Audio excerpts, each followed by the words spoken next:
अगमी हो भो प्यारा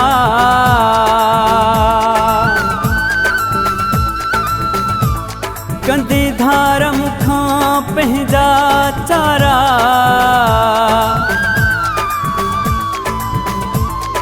सिलेमान चांडियो थियो मिठा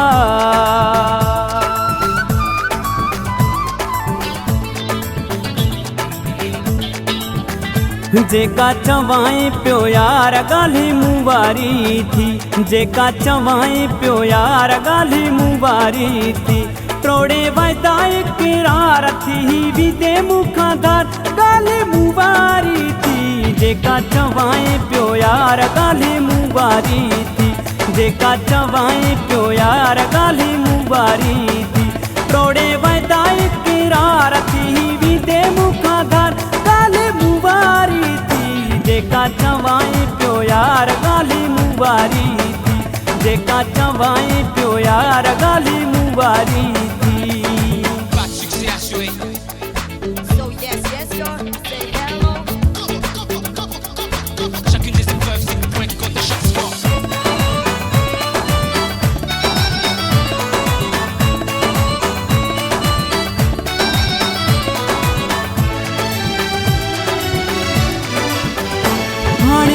जेके तुझा पेर ॾिसां पियो अगमी इहे मासूर पिटियां पियो।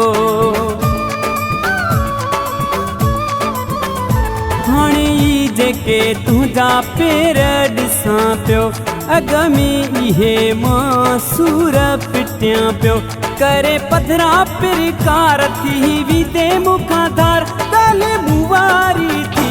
जेका चवाई पियो यार गाली मूं वारी थी, जेका चवाई पियो यार गाली मूं वारी थी।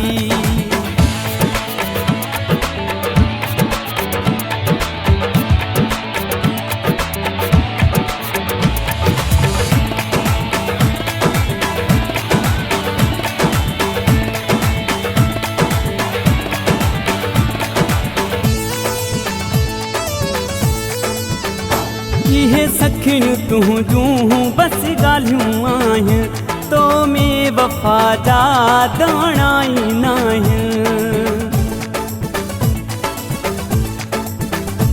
इहे सखियूं तुंहिंजूं बस ॻाल्हियूं आहिनि, तो में वफ़ा जा दाणा ई नाहिनि। मञी न पियो मन ठार थी विदे मुखां धार गाली मूं वारी थी। जेका चवाई पियो यार गाली मूं वारी थी, जेका चवाई पियो यार गाली मूं वारी थी।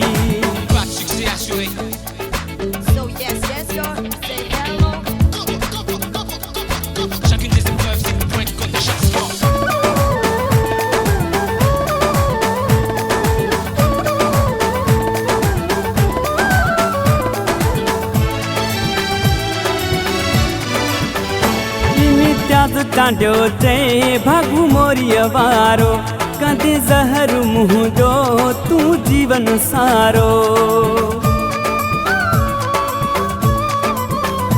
इम्तियाज़ चांडियो चए भागू मोरीअ वारो कंदे ज़हर मुंहुं जो तूं जीवन सारो। खसे पंहिंजो मुखां प्यार थी विदे मुखां धार गाली मूं वारी थी। जेका चवाई पियो यार गाली मूं वारी थी, जेका चवाई पियो यार गाली मूं वारी थी, त्रोड़े वायदा इकरार थी विदे मुखां धार गाली मूं वारी थी। जेका चवाई पियो यार गाली मूं वारी थी, जेका चवाई पियो यार गाली मूं वारी थी, जेका चवाई पियो यार गाली मूं वारी थी, जेका चवाई पियो यार गाली मूं वारी